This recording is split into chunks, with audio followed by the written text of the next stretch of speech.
ನಮ್ಮೆಲ್ಲರ ಧ್ವನಿ ಅದು ಬೆಂಗಳೂರವರೆಗೆ ಮುಟ್ಟಬೇಕು. ಅದರ ಮೊದಲು ನಮ್ಮೆಲ್ಲರ ಧ್ವನಿ, ಒಕ್ಕರ ಧ್ವನಿ ಕಾರ್ಕಳ ಶಾಸಕ ಸುನೀಲ್ ಕುಮಾರ್ ಅವರ ಮನೆವರೆಗೂ ಮುಟ್ಟಬೇಕು ಅನ್ನುವಂಥದ್ದು ನಮ್ಮೆಲ್ಲರ ಮನವಿ ಮತ್ತು ನಮ್ಮೆಲ್ಲರ ಆಗ್ರಹ. ಬಂಧುಗಳೇ, ನಿಮ್ಗೆಲ್ರಿಗೂ ಗೊತ್ತಿದೆ, ನೇಮಿರಾಜ್ ರೈ ಅವರು ಅನೇಕ ವಿಚಾರಗಳನ್ನು ಹೇಳಿದರು, ಮತ್ತು ನಾನು ಅದನ್ನೇ ಮತ್ತೆ ಪ್ರಸ್ತಾಪಿಸಲಿಕ್ಕೆ ಬಯಸುವುದಿಲ್ಲ. ತಾನು ಶಾಸಕನಾಗಿದ್ದಾಗ, ತಾನು ಸಚಿವನಾಗಿದ್ದಾಗ ತನ್ನ ಅಧಿಕಾರವನ್ನ ದುರುಪಯೋಗ ಮಾಡಿಕೊಂಡು ಏನೆಲ್ಲ ಭ್ರಷ್ಟಾಚಾರ ಕರ್ಮಕಾಂಡಗಳನ್ನೆಲ್ಲ ಮಾಡಿದ್ರು, ಅದರಿಂದ ನಾನು ಮುಂದಿನ ಚುನಾವಣೆಯಲ್ಲಿ ಸೋಲುತ್ತೇನೆ ಎನ್ನುವ ಒಂದು ಭಯದಿಂದ ನನ್ನನ್ನು ತಾನು ಬದುಕಿಸಿಕೊಳ್ಳಿಕ್ಕೆ ನೆರೆದಿರುವ ಒಂದು ಬಹಳ ದೊಡ್ಡ ಒಂದು ಪ್ರಸಂಗ ಹೇಳಿದ್ರೆ ಅದು ನಿಟ್ಟೆ ಜವಳಿ ಪಾರ್ಕಿನ ಗುದ್ದಲಿ ಪೂಜೆ. ಇಂಥ 3 ನಾಮಗಳನ್ನು ಅವರು ಕಾರ್ಕಳದಲ್ಲಿ ಚುನಾವಣೆ ಮೊದಲು ನಮಗೆ ಹಾಕಿದ್ದಾರೆ ಕಾರ್ಕಳದ ಜನತೆಗೆ. ಒಂದು ಎಣ್ಣೆ ಹೊಳೆಯ ಡ್ಯಾಮ್, ಎರಡನೇದ್ದು ಪರಶುರಾಮ ತೀರ್ಥ್ ಪಾರ್ಕ್, ಮೂರನೇದ್ದು ನಿಟ್ಟೆಯ ಜವಳಿ ಪಾರ್ಕ್. ಈ 3 ನಾಮಗಳನ್ನ ಕಾರ್ಕಳದ ಜನತೆಗೆ ಅವರು ಹಾಕಿ ಮತ್ತೊಮ್ಮೆ ಚುನಾವಣೆಯಲ್ಲಿ ಆಯ್ಕೆಯಾಗಿ ಇವತ್ತು ವಿಧಾನಸೌಧದಲ್ಲಿ ಆರಾಮಾಗಿದ್ದಾರೆ. ಆದರೆ ಕಾರ್ಕಳದ ಜನ ಇವತ್ತು ಅದರ ನೋವನ್ನು ಅನುಭವಿಸ್ತಾ ಇದ್ದಾರೆ. ಪರಶುರಾಮನ ಥೀಮ್ ಪಾರ್ಕ್ನಿಂದ ಜವಳಿ ಥೀಮ್ ಪಾರ್ಕ್ ವರೆಗೆ ಅಂತ ಅವರು ಹೇಳಿದರು ಭಾಷಣದಲ್ಲಿ. ಅವರ ಭಾಷಣವನ್ನು ನಾವು ಕೇಳಿದೆವು. ಪರಶುರಾಮ ಥೀಮ್ ಪಾರ್ಕ್ನಿಂದ ಜವಳಿ ಪಾರ್ಕ್ ವರೆಗೆ ಅಂತ ಹೇಳಿದರು. ಪರಶುರಾಮನ ಥೀಮ್ ಪಾರ್ಕ್ ಏನಾಗಿದೆ? ಯಾವ ವ್ಯಕ್ತಿ ಪರಶುರಾಮ ಥೀಮ್ ಪಾರ್ಕ್ ಅನ್ನ ಮಾಡಿದ್ದಾನೋ ಅರುಣ್ ಎನ್ನುವರು ನಿರ್ದೇಶಕ, ಮತ್ತು ಯಾವ ವ್ಯಕ್ತಿ ಅವರಿಗೆ ಸಪೋರ್ಟ್ ಮಾಡಿದಾರೋ ಇಂಜಿನಿಯರ್ ಸಚಿನ್, ಮತ್ತೆ ಯಾವ ವ್ಯಕ್ತಿ ಪರಶುರಾಮನ ಪ್ರತಿಮೆಯನ್ನು ಮಾಡಿದ್ದಾರೋ ಅವರ ವಿರುದ್ಧ ಅಪರಾಧಿಕ ಒಳಸಂಚು, ನಂಬಿಕೆ ದ್ರೋಹ, ವಂಚನೆ ಮತ್ತು ಸಾಕ್ಷಿನಾಶಗಳೆಂಬ 1231 ಪುಟಗಳ ಚಾರ್ಜ್ ಶೀಟ್ ಅನ್ನು ಕಾರ್ಕಳದ ಪೊಲೀಸರು ಕೋರ್ಟ್ಗೆ ಸಲ್ಲಿಕೆ ಮಾಡಿದ್ದಾರೆ. ಪರಶುರಾಮನ ಥೀಮ್ ಪಾರ್ಕ್ನಿಂದ ಜವಳಿ ಪಾರ್ಕ್ನವರೆಗೆ ಅಂತ ಹೇಳಿದಗೋಸ್ಕರ ಈ ಮಾತನ್ನು ಉಲ್ಲೇಖ ಮಾಡ್ತಾನೆ. ಪರಶುರಾಮನ ಥೀಮ್ ಪಾರ್ಕ್ನಲ್ಲಿ ಒಳಸಂಚು, ನಂಬಿಕೆ ದ್ರೋಹ, ವಂಚನೆ ಮತ್ತು ಸಾಕ್ಷಿನಾಶದ ಗಂಭೀರ ಆರೋಪಗಳನ್ನು ಪೊಲೀಸರು ಹೊರಿಸಿ ಯಾರೆಲ್ಲ ಪ್ರತಿಮೆ ಮಾಡಿದ್ದಾರೆ, ಪಾರ್ಕ್ ನಿರ್ಮಾಣ ಮಾಡಿದ್ದಾರೆ ಅವರ ವಿರುದ್ಧ ಚಾರ್ಜ್ ಶೀಟ್ ಅನ್ನು ಸಲ್ಲಿಕೆ ಮಾಡಿ 1231 ಪುಟಗಳ ಚಾರ್ಜ್ ಶೀಟ್ ಅನ್ನ ಕಾರ್ಕಳ ನ್ಯಾಯಾಲಯಕ್ಕೆ ಪೊಲೀಸರು ಸಲ್ಲಿಕೆ ಮಾಡಿದ್ದಾರೆ. ಹಾಗಾದ್ರೆ ಜವಳಿ ಪಾರ್ಕಿನ ಕಥೆ ಏನು? ಜವಳಿ ಪಾರ್ಕ್ ಕೂಡ ಯಾವುದೇ ವಂಚನೆಯಿಂದ ಹೊರತಾಗಿಲ್ಲ. ಇಲ್ಲಿ ಕೂಡ ಆದದ್ದು ಅದೇ ಅಪರಾಧಿಕ ಒಳಸಂಚು, ನಂಬಿಕೆ ದ್ರೋಹ ಮತ್ತು ವಂಚನೆ ಪ್ರಕರಣ ಕೂಡ ಈ ಜವಳಿ ಪಾರ್ಕ್ನಲ್ಲಿ ಆಗಿದೆ ಅನ್ನುವಂಥದ್ದನ್ನ ಸ್ಪಷ್ಟಪಡಿಸಲಿಕ್ಕೆ ಬಯಸ್ತೇನೆ. ಬಂಧುಗಳೇ, ಯಾರು ಇಲ್ಲಿ ಅಪರಾಧಿ?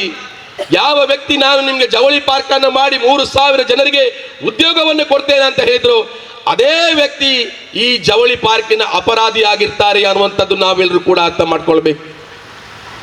ಅನುದಾನವೇ ಬಿಡುಗಡೆಯಾಗದೆ, ಟೆಂಡರ್ ಪ್ರಕ್ರಿಯೆ ನಡೆಯದೆ ಒಂದು ಕಾಮಗಾರಿಗೆ ಶಂಕುಸ್ಥಾಪನೆ ಮಾಡ್ತಾರಂತಾದ್ರೆ ಇದು ವಂಚನೆಯಲ್ಲವೇ ಅನ್ನುವಂಥ ಪ್ರಶ್ನೆ ಇಡೀ ನಿಟ್ಟೆ ಗ್ರಾಮದ ಜನರು ಕಾರ್ಕಳ ಶಾಸಕರಿಗೆ ಕೇಳಬೇಕಾಗಿರ್ತಕ್ಕಂಥ ಅನಿವಾರ್ಯತೆ ಇದೆ, ಕೇಳಲೇಬೇಕು. ನಾನು ಕಾರ್ಕಳದ ಪುರಸಭಾ ಸದಸ್ಯನಾಗಿ 18 ವರ್ಷಗಳ ಕಾಲ ಕೆಲಸ ಮಾಡಿದ್ದೇನೆ. ಒಂದು ಕೆಲಸ ಆಗಬೇಕಾದ್ರೆ ಮೀಟಿಂಗ್ನಲ್ಲಿ ನಿರ್ಣಯ ಆಗಬೇಕು. ಮೀಟಿಂಗ್ನಲ್ಲಿ ನಿರ್ಣಯ ಆಗಬೇಕು ಆದ ನಂತರ ಇಂಜಿನಿಯರ್ ಆ ಸ್ಥಳಕ್ಕೆ ಬಂದು ಎಸ್ಟಿಮೇಟ್ ಮಾಡಬೇಕು. ಆ ಎಸ್ಟಿಮೇಟ್ಗೆ ಹಣ ಎಲ್ಲಿಂದ ನೀವು ಇಡ್ತೀರಿ ಅನ್ನುವಂಥದ್ದನ್ನ ಹಣವನ್ನು ಅದಕ್ಕೆ ಇಡಬೇಕು. ಆ ಹಣ ಇಟ್ಟ ನಂತರ ಟೆಂಡರ್ ಆಗಬೇಕು. ಟೆಂಡರ್ ಆದ ನಂತರ ಯಾರಿಗೆ ಟೆಂಡರ್ ಆಗಿದೆ ಅವರಿಗೆ ವರ್ಕ್ ಆರ್ಡರ್ ಕೊಡಬೇಕು. ಆ ವರ್ಕ್ ಆರ್ಡರ್ ಆ ವ್ಯಕ್ತಿಗೆ ಸಿಕ್ಕಿದ ನಂತರ ಆ ಗುದ್ದಲಿ ಪೂಜೆಯ ವ್ಯವಸ್ಥೆಯನ್ನ ಆ ಯಾರಿಗೆ ವರ್ಕ್ ಆರ್ಡರ್ ಸಿಕ್ಕಿದೆ ಅವರು ನಿಂತುಕೊಂಡು ಮಾಡಿಸ್ತಾರೆ. ಆ ನಂತರ ಗುದ್ದಲಿ ಪೂಜೆ ಆಗ್ತದೆ. ಇಲ್ಲಿ ಜವಳಿ ಪಾರ್ಕ್ನಲ್ಲಿ ಹಾಗೆ ಆಗಿದೆಯಾ? ಯಾವುದೇ ಟೆಂಡರ್ ಇಲ್ಲದೆ, ಯಾವುದೇ ಅನುದಾನ ಬಿಡುಗಡೆ ಇಲ್ಲದೆ ಕೇವಲ ಚುನಾವಣೆಗೋಸ್ಕರ ಗುದ್ದಲಿ ಪೂಜೆಯಾಗಿದೆ ಅಂತ ಆದ್ರೆ ಇದು ಇಡೀ ಕ್ಷೇತ್ರ ಜನತೆಗೆ ವಂಚನೆಯ ಪ್ರಕರಣ ಅಲ್ಲದೆ ಬೇರೆ ಏನೂ ಅಲ್ಲ ಅನ್ನುವಂಥದ್ದನ್ನ ನಾವೆಲ್ಲರೂ ಕೂಡ ಅರ್ಥ ಮಾಡಬೇಕು ಮತ್ತು ಪ್ರಶ್ನೆ ಮಾಡಬೇಕು. ನಾವೆಲ್ಲ 2023ರ ಶಂಕುಸ್ಥಾಪನೆ ಬಗ್ಗೆ ಮಾತ್ರ ಮಾತಾಡ್ತೇವೆ. ನೇಮಿರಾಜ್ ರೈಗಳು ಹೇಳಿದ್ರು 2020ರ ಬಜೆಟ್ನಲ್ಲಿ ಯಡಿಯೂರಪ್ಪನವರು ಮುಖ್ಯಮಂತ್ರಿ ಆಗಿದ್ದಾಗ ಜವಳಿ ಪಾರ್ಕ್ನ ಬಗ್ಗೆ ಪ್ರಸ್ತಾವನೆ ಆಗಿದೆ. 2020ರಿಂದ ಈಗ 2026 ಯಾಕೆ ನಮ್ಮ ಶಾಸಕರಿಂದ ಮಾಡಲಿಕ್ಕೆ ಆಗಲಿಲ್ಲ? 2024ರಲ್ಲಿ ವಿಧಾನಸೌಧದಲ್ಲಿ ಕಾಂಗ್ರೆಸ್ ಸರ್ಕಾರದ ಜವಳಿ ಮಿನಿಸ್ಟರ್ ಹೇಳಿದಾಗಲೇ ಗೊತ್ತಾದ್ದು ಅದಕ್ಕೆ 27 ಕೋಟಿ ರೂಪಾಯಿ ಅನುದಾನವನ್ನು ಮೀಸಲಿಡಲಾಗಿದೆ ಅಂತ. ಯಾಕೆ ಶಾಸಕರು ಈ ಬಗ್ಗೆ ಎಲ್ಲೂ ಕೂಡ ಒಂದು ಮಾತನ್ನು ಮಾತಾಡಲಿಲ್ಲ? ನಾನು 2-3 ಬಾರಿ Shama enterprises sir Sai enterprises ಜೊತೆ ಮಾತನಾಡಿದ್ದೇನೆ ಅಂತ ಹೇಳಿದ್ರು, ಮಾತುಕತೆ ನಡೀತಾ ಇದೆ ಅಂತ ಹೇಳಿದ್ರು. ಅವರ ಮಾತುಕತೆ ಕೇವಲ ಕತೆಗೆ ಮಾತ್ರ ಸೀಮಿತವಾಯಿತು ಅನ್ನುವಂಥದ್ದು ನಮಗೆ ಸಂಶಯ ಬರ್ತಾ ಇದೆ. ಯಾಕೆ ಹೀಗೆ ಆಯಿತು? ಒಬ್ಬ ಮಿನಿಸ್ಟರ್ ಆದವರು ಭ್ರಷ್ಟಾಚಾರವನ್ನೇ ಮಾಡಿಕೊಂಡು ಭ್ರಷ್ಟಾಚಾರದ ವಿಚಾರವನ್ನು ತನ್ನೆಲ್ಲ ಮೈ ಮೇಲೆ ಎಳ್ಕೊಂಡಾಗ ಇಲ್ಲಿ ಜವಳಿ ಪಾರ್ಕ್ ಮಾಡಲಿಕ್ಕೆ ಬಂದವ ಆ ವ್ಯಕ್ತಿ ಇವರ ಕಿಕ್ ಬ್ಯಾಕಿಗೆ ಹೆದರಿ ಅವನು ಇಲ್ಲಿಂದ ಪಲಾಯನ ಮಾಡಿರಬೇಕು ಅನ್ನುವಂಥ ಸಂಶಯ ನಮಗೆ ಖಂಡಿತವಾಗಿ ಮೂಡ್ತಾ ಇದೆ ಬಂಧುಗಳೇ, ನಮಗೆ ಖಂಡಿತವಾಗಿ ಮೂಡಿ ಬರ್ತಾ ಇದೆ. ಯಾಕೆ 224 ಕ್ಷೇತ್ರಗಳಲ್ಲಿ ಯಾವುದೇ ಯೋಜನೆಗಳಾಗಲಿ ಅನೇಕ ಜನ ಸಾವಿರಾರು ಜನ ಟೆಂಡರ್ ಹಾಕ್ಲಿಕ್ಕೆ ಬರ್ತಾರೆ. ಯಾಕೆ ಕಾರ್ಕಳಕ್ಕೆ ಯಾರು ಟೆಂಡರ್ ಹಾಕ್ಲಿಕ್ಕೆ ಬರೋದಿಲ್ಲ? ನೀ ವ್ಯಕ್ತಿ ಸಾಚ ಆಗಿದ್ರೆ, ನಿಮ್ಮಲ್ಲಿ ಒಬ್ಬ ಟೆಂಡರ್ ಹಾಕಿಸುವ ಶಕ್ತಿ ನಿಮ್ಮಲ್ಲಿ ಇದ್ರೆ, ಇಡೀ ರಾಜ್ಯದಲ್ಲಿ ಯಾವುದೇ ಒಬ್ಬ ವ್ಯಕ್ತಿಯನ್ನ ಇಲ್ಲಿ ಕರೆಸಿ ಒಂದು ಟೆಂಡರ್ ಹಾಕಿಸುವ ಯೋಗ್ಯತೆ ಒಬ್ಬ ಸಚಿವನಿಗೆ ಇಲ್ಲಂತಾದ್ರೆ ಕಾರ್ಕಳದ ಶಾಸಕರಿಗೆ ನಮ್ಮ ಧಿಕ್ಕಾರ ಇದೆ, ಧಿಕ್ಕಾರ ಇದೆ, ಧಿಕ್ಕಾರ ಇದೆ ಬಂಧುಗಳೇ. ಇದು ಇಷ್ಟಕ್ಕೆ ಮುಗಿಲಿಲ್ಲ. ಯಾವ ಜಾಗದಲ್ಲಿ ಗುದ್ದಲಿ ಪೂಜೆ ಆಗಿದೆ ಆ ಜಾಗದಲ್ಲಿ ಇವರು ಮತ್ತೆ ಸಸಿ ನಟ್ಟಿದ್ದಾರೆ. ಆ ಸಸಿಗೆ ಕಡ್ಡಿ ಕಟ್ಟಲಿಕ್ಕೆ, ಸಸಿಗೆ ನೀರು ಹಾಕಲಿಕ್ಕೆ 11 ಲಕ್ಷ ರೂಪಾಯಿಯನ್ನ ಖರ್ಚು ಮಾಡಲಾಗಿದೆ. ಇದು ದಾಖಲೆಗಳು ಮಾತಾಡ್ತದೆ. ಇಲ್ಲಿ ಬಹಳ ಸ್ವಾರಸ್ಯಕರ ವಿಚಾರ ಇದೆ. ಯಾವ ಜವಳಿ ಪಾರ್ಕ್ಗಾಗಿ ಗುದ್ದಲಿ ಪೂಜೆಗಾಗಿ ಅಲ್ಲಿಯ ಮರಗಳನ್ನೆಲ್ಲ ಕಡಿಯಲಾಯಿತೋ ಆ ಜಾಗದಲ್ಲಿ ಮತ್ತೆ ಸಸಿಗಳನ್ನು ನೆಡಲಾಯಿತು 11 ಲಕ್ಷ ರೂಪಾಯಿ ಖರ್ಚು ಮಾಡಿ. ಯಾವ ಜಾಗದಲ್ಲಿ ನೀರನ್ನು ಹಾಕಿ ಸಸಿಗಳನ್ನು ನೆಟ್ಟು ಗಿಡಗಳನ್ನು ಪೋಷಿಸಲಾಯಿತೋ ಅಲ್ಲಿ ಎಲ್ಲಿದ್ದೋ ಒಂದು ಶಂಕುಸ್ಥಾಪನೆಯ ಬೋರ್ಡ್ಗಳನ್ನು ತಂದು ಅಲ್ಲಿ ಹಾಕ್ತಾರೆ. ಅದು ನಿಟ್ಟೆ ರುದ್ರಭೂಮಿಯ ಬೋರ್ಡ್ ಆ ಜವಳಿ ಪಾರ್ಕಿನ ಜಾಗದಲ್ಲಿ ಬಂದು ಬೀಳ್ತದೆ. ನೀವು ಅದನ್ನು ಹೋಗ್ಬೇಕು, ಅಲ್ಲಿ ಹೋಗ್ಬೇಕು ಜವಳಿ ಪಾರ್ಕಿಗೆ. ನಿಟ್ಟೆ ಗ್ರಾಮದ ರುದ್ರಭೂಮಿ ಎಂಬಲ್ಲಿ ಕಾಂಟೂರು ಪ್ರಿನ್ಸಸ್ ಬ್ಲಾಕ್ ನಡೆತೋಪು ನಿರ್ಮಾಣ. ಜವಳಿ ಪಾರ್ಕಿಗೂ ರುದ್ರಭೂಮಿಗೂ ಏನು ಸಂಬಂಧ? ಸಮಾಧಾನ ಅಂದರೆ ಜವಳಿ ಪಾರ್ಕ್, ಯಾವ ಜವಳಿ ಪಾರ್ಕ್ ನಲ್ಲಿ ನೀವು ಗುದ್ದಲಿ ಪೂಜೆಯನ್ನು ಮಾಡಿದ್ದೀರಿ, ಅಲ್ಲಿ ರುದ್ರಭೂಮಿಯ ಶಂಕುಸ್ಥಾಪನೆಯನ್ನು ಮಾಡಿದ್ದೀರಿ, ಅಲ್ಲಿ ಮತ್ತೊಮ್ಮೆ ಗಿಡಗಳನ್ನು ನೆಟ್ಟಿದ್ದೀರಿ, ಅದಕ್ಕೆ 11 ಲಕ್ಷ ರೂಪಾಯಿ ಖರ್ಚನ್ನು ಮಾಡಿದ್ದೀರಿ. ಯಾರಿಗೋಸ್ಕರ, ಯಾರಿಗೆ ಕೊಳ್ಳೆ ಹೊಡಿಲಿಕ್ಕೋಸ್ಕರ ಈ ನಾಟಕ ಅನ್ನುವಂಥದ್ದನ್ನ ಕಾರ್ಕಳ ಶಾಸಕರು ನಮ್ಮ ಜನತೆಗೆ ತಿಳಿಸಬೇಕು. ಬಿಜೆಪಿಯ ಕಾರ್ಯಕರ್ತರು ಮನೆ ಮನೆಗೆ ಭೇಟಿ ಕೊಡ್ತಾರೆ, ಅರ್ಜಿಯನ್ನು ಹಿಡ್ಕೊಂಡು ನಿಮ್ಗೆಲ್ಲ ಕೆಲಸ ಆಗ್ತದೆ ಅನ್ನುವಂಥ ಹುಸಿ ಭರವಸೆಯನ್ನು ಕೊಡ್ತಾರೆ. ಅವರೆಲ್ಲ ಕೆಲಸದ ಆಸೆಯಿಂದ ಅರ್ಜಿ ಬರೆದು ಕೊಡ್ತಾರೆ, ಚುನಾವಣೆಯಲ್ಲಿ ಇವರಿಗೆ ವೋಟ್ ಹಾಕ್ತಾರೆ. ನಿಮ್ಮ ಮನೆ ಹುಡುಗನಿಗೆ, ನಿಮ್ಮ ಮನೆ ಮಗಳಿಗೆ ಕೆಲಸ ಆಗ್ತದೆ, ನೀವು ಹಿರಿಯರೆಲ್ಲ ಇಲ್ಲೇ ಜೊತೆಯಲ್ಲಿ ಮಕ್ಕಳಿರ್ತಾರೆ ಅನ್ನುವಂಥ ಆಸೆಯನ್ನು ಅವರಿಗೆ ತೋರಿಸ್ತಾರೆ. ಇವರ ಕೆಲಸದ ಆಸೆಯಿಂದ ಅನೇಕ ಜನ ಟೈಲರಿಂಗ್ ತರಬೇತಿ ಕೂಡ ಹೋಗ್ತಾರೆ. ಆ ಟೈಲರಿಂಗ್ ಸರ್ಟಿಫಿಕೇಟ್ ಇಟ್ಕೊಂಡು ಈಗ ಮನೆಯಲ್ಲಿ ಕೂತ್ಕೊಂಡು ಬೇಸರ ವ್ಯಕ್ತಪಡಿಸ್ತಾ ಇದ್ದಾರೆ. ಇದಕ್ಕೆಲ್ಲ ಯಾರು ಕಾರಣ? ಆ ಹಿರಿಯ ನಾಗರಿಕರ ವೇದನೆಗೆ ಅವರಿಗೆ ಯಾರು ಸಮಾಧಾನ ಹೇಳುವವರು? ಯಾರು? ನಿಮ್ಮ ಉದ್ಯೋಗದ ಭರವಸೆಯಿಂದ ಇಟ್ಕೊಂಡ ನಿರುದ್ಯೋಗಿಗಳು ಇವತ್ತು ಉದ್ಯೋಗಕ್ಕಾಗಿ ಎಲ್ಲೆಲ್ಲಿ ಹೋಗುವ ಪರಿಸ್ಥಿತಿ ಬಂದು ಇದಕ್ಕೆ ಕಾರಣ ಯಾರು?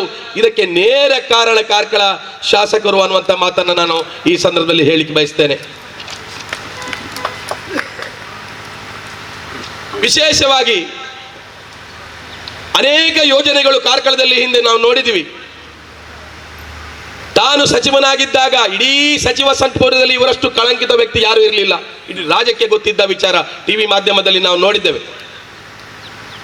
ಇನ್ನೆಲ್ಲಿ ನಾನು ಚುನಾವಣೆಯಲ್ಲಿ ಸೋಲ್ತಾನೆ ಅನ್ನುವಂಥಕ್ಕೋಸ್ಕರವೇ ಈ ಎಲ್ಲಾ ನಾಟಕಗಳನ್ನು ಅವರು ಮಾಡಿದ್ರು ಅನ್ನುವಂಥ ನೇರ ಆರೋಪಗಳನ್ನು ನಾನು ಅವರ ಮೇಲೆ ಮಾಡುವಂಥದ್ದು.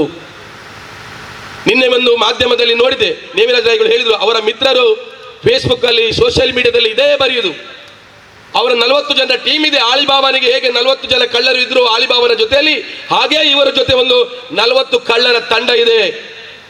ಅವರು ಸತ್ಯವನ್ನ ಸುಳ್ಳಾಗಿಸ್ಲಿಕ್ಕೆ ರಾತ್ರಿ ಇಡೀ ಅವರಿಗೆ ಕೆಲಸವೇ ಅದೇ. ಸೋಷಿಯಲ್ ಮೀಡಿಯಾದಲ್ಲಿ ಅವರು ಬರೆಯುವುದೇ ಅದೇ. ಏನು ಬಂದರೂ ಕೂಡ ಅದನ್ನು ತಿರುಗಿಸಿ ಬಿರುಗಿಸಿ ಅದನ್ನು ಸತ್ಯವಾಗಿಸುವ ಪ್ರಯತ್ನ ಅವರ ಸೋಷಿಯಲ್ ಮೀಡಿಯಾದವರು ಮಾಡ್ತಾರೆ. ಇಲ್ಲಿ ಕೂಡ ಅದೇ ಆಗ್ತಾ ಇದೆ. ಮೊನ್ನೆೊಬ್ಬ ಸೋಷಿಯಲ್ ಮೀಡಿಯಾದಲ್ಲಿ ಬರೀತಾನೆ, ವಿಧಾನಸೌಧದಲ್ಲಿ ಸಿದ್ದರಾಮಯ್ಯರ ಚಳಿ ಬಿಡಿಸಿದ ಕಾರ್ಕಳದ ಶಾಸಕರು. ಯಾರ ಚಳಿ ಯಾರು ಬಿಡಿಸೋದು ಸ್ವಾಮಿ? ಈ ರಾಜ್ಯದಲ್ಲಿ ದಾಖಲೆಯ ದಿನವಾಗಿ ರಾಜ್ಯದಲ್ಲಿ ಸರ್ಕಾರವನ್ನು ನಡೆಸಿದ ಒಬ್ಬ ಮುಖ್ಯಮಂತ್ರಿ ಇದ್ರೆ ಅದು ಸಿದ್ದರಾಮಯ್ಯರವರು ಅನ್ನುವಂತ ಹೆಮ್ಮೆ ನಮ್ಗಿದೆ. ಅಂತ ವ್ಯಕ್ತಿಯ ಚಳಿ ಬಿಡಿಸುವ ತಾಕತ್ತು ಸುನಿಲ್ ಕುಮಾರ್ಗಿದೆಯಾ? ಅಂತ ವ್ಯಕ್ತಿಯ ಚಳಿ ಬಿಡಿಸುವ ವ್ಯಕ್ತಿ ಈ ರಾಜ್ಯದಲ್ಲಿ ಹುಟ್ಲಿಕ್ಕಿದೆಯಾ? ಈ ರಾಜ್ಯಕ್ಕೆ 17 ಬಜೆಟ್ ಅನ್ನು ಕೊಟ್ಟ ಒಬ್ಬ ಮುಖ್ಯಮಂತ್ರಿಯ ಚಳಿ ಬಿಡಿಸುವ ಶಕ್ತಿ ಕಾರ್ಕಳದ ಶಾಸಕರಿಗೆ ಇದೆಯಾ ಅಂತಾದ್ರೆ, ನಿಟ್ಟೆಯಲ್ಲಿ ಜವಳಿ ಪಾರ್ಕ್ ಮಾಡುವ ಶಕ್ತಿ ಯಾಕೆ ಕಾರ್ಕಳ ಶಾಸಕರಿಗೆ ಇಲ್ಲ? ಇವತ್ತು ಚಳಿ ಬಿಡಿಸುವುದು ಸಿದ್ದರಾಮಯ್ಯರ ಚಳಿ ಬಿಡಿಸುವುದಿಲ್ಲ, ಇವತ್ತು ಚಳಿ ಬಿಡಬೇಕಾದ್ದು ಕಾರ್ಕಳ ಶಾಸಕರ ನಮ್ಮೆಲ್ಲರ ಪ್ರಶ್ನೆಯ ಮೂಲಕ, ನಿಮ್ಮೆಲ್ಲರ ಹೋರಾಟದ ಕೂಗಿನ ಮೂಲಕ ಆಗಬೇಕು ಅನ್ನುವಂಥದ್ದನ್ನ ನಾನು ಹೇಳಲಿಕ್ಕೆ ಬಯಸ್ತೇನೆ ಬಂಧುಗಳೇ. ಇಡೀ ಸೋಷಿಯಲ್ ಮೀಡಿಯಾದಲ್ಲಿ ಸುಳ್ಳು ಪ್ರಚಾರಗಳು, ಇಡೀ ಸೋಷಿಯಲ್ ಮೀಡಿಯಾದಲ್ಲಿ ನಿಟ್ಟೆ ಜವಳಿ ಪಾರ್ಕ್ನ ಬಗ್ಗೆ ಕಾಂಗ್ರೆಸ್ನ ಮೇಲೆ ಗೂಬೆ ಕೂರಿಸುವಂಥದ್ದು. ನೀವು ಉತ್ತರ ಕೊಡಬೇಕು. ಯಾವುದೇ ಅನುದಾನ ಬಿಡುಗಡೆಯಾಗಿದೆ, ಯಾವುದೇ ಟೆಂಡರ್ ಪ್ರಕ್ರಿಯೆ ಆಗಿದೆ, ನೀವು ಹೇಗೆ ಜವಳಿ ಪಾರ್ಕ್ಗೆ ಗುದ್ದಲಿ ಪೂಜೆಯನ್ನು ಮಾಡಿದ್ರಿ?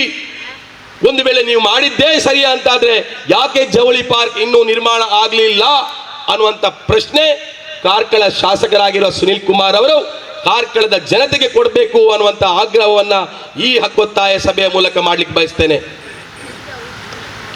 ನಮ್ಮ ಹಕ್ಕೊತ್ತಾಯ ಇಷ್ಟೇ, ಜವಳಿ ಪಾರ್ಕ್ ಅನ್ನ ಕಾರ್ಕಳದಲ್ಲಿ ನಿಟ್ಟೆಯ ಮದನಾಡಿನಲ್ಲಿ ನಿರ್ಮಾಣ ಮಾಡ್ತೀರಿ ಅಂತ ತಾವು ಶಂಕುಸ್ಥಾಪನೆಯನ್ನ, ಗುದ್ದಲಿ ಪೂಜನೆಯನ್ನ ತಾವು ಮಾಡಿದ್ದೀರಿ. ಆ ಜವಳಿ ಪಾರ್ಕ್ ನಿಟ್ಟೆಯಲ್ಲೇ ನಿರ್ಮಾಣ ಆಗಬೇಕು.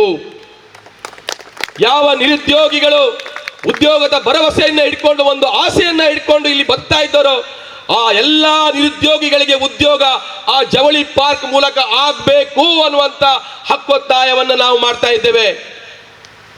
ಒಂದು ವೇಳೆ ನೀವು ಅವತ್ತು ಕೊಟ್ಟ ಭರವಸೆಗಳು ಅದು ಸುಳ್ಳಾಗಿದ್ರೆ, ನಿಮ್ಮ ಮೇಲೆ ಭರವಸೆ ಇಟ್ಟು ಜನಗಳು ನಿಮಗೆ ಮತ ಚಲಾಯಿಸಿದೆ ಹೌದೇ ಅಂತಾದ್ರೆ, ನಿಮಗೆ ಮಾನ ಮರ್ಯಾದೆ ಇದ್ರೆ ನೀವು ರಾಜೀನಾಮೆ ಕೊಟ್ಟು ಹೊರಗೆ ಬರಬೇಕು. ನನ್ನಿಂದ ಮಾಡ್ಲಿಕ್ಕೆ ಆಗ್ಲಿಲ್ಲ, ಆ ಉದ್ಯೋಗದ ಭರವಸೆಯನ್ನು ಈಡೇರಿಸಲಿಕ್ಕೆ ನನ್ನಿಂದ ಆಗ್ಲಿಲ್ಲ, ನನ್ನನ್ನು ನೋಡಿದ್ರೆ ಯಾರೂ ಟೆಂಡರ್ ಪ್ರಕ್ರಿಯೆಗೆ ಭಾಗವಹಿಸುವುದಿಲ್ಲ, ನನ್ನ ಬಗ್ಗೆ ಭಯ ಇದೆ, ಯಾರು ಕೂಡ ಮುಂದೆ ಬರುವುದಿಲ್ಲ ಟೆಂಡರ್ ಹಾಕ್ಲಿಕ್ಕೆ ಅನ್ನುವಂಥ ಮಾತು ನಿಮ್ಮ ಆತ್ಮಸಾಕ್ಷಿಗೆ ತಾಕ್ತಾ ಇದ್ರೆ ನೀವು ರಾಜೀನಾಮೆ ಕೊಟ್ಟು ಹೊರಗೆ ಬರಬೇಕು. ನಾವು ಜವಳಿ ಪಾರ್ಕ್ನ ಬಗ್ಗೆ ಹಕ್ಕೊತ್ತಾಯ ಸಭೆ ಮಾಡ್ತೇವೆ ಅಂತ ಹೇಳಿದ ನಂತರ ಬಿಜೆಪಿ ಅವರು ಇಡೀ ತಾಲೂಕಿನಲ್ಲಿ ಪ್ರತಿಭಟನೆಯನ್ನು ಹಮ್ಮಿಕೊಂಡ್ರು. ಯಾಕೆ ಹೇಳಿದ್ರೆ ಮರ್ಯಾದೆ 3 ಕಾಸು ಆಗ್ತದೆ ಅಲ್ಲ ಅಂತ. ಇವತ್ತು ಬೆಳಿಗ್ಗೆ ಇಲ್ಲಿ ಪ್ರತಿಭಟನೆ ಮಾಡಿದ್ರು, ಶಾಸಕರು ಬಂದಿದ್ರೆ ಇಲ್ಲಿ? ನಿಮ್ಗೆ ಶಕ್ತಿ ಇದ್ರೆ, ನಿಮ್ಗೆ ತಾಕತ್ತಿದ್ರೆ, ಜವಳಿ ಪಾರ್ಕ್ ವಿಚಾರದಲ್ಲಿ ನಿಮ್ದು ಯಾವುದೇ ತಪ್ಪು ಇಲ್ಲ ಅಂತ ಇದ್ರೆ ನೀವಿವತ್ತು ಇಲ್ಲಿ ಬಂದು ಅದಕ್ಕೆ ಉತ್ತರ ಕೊಡಬೇಕಿತ್ತು.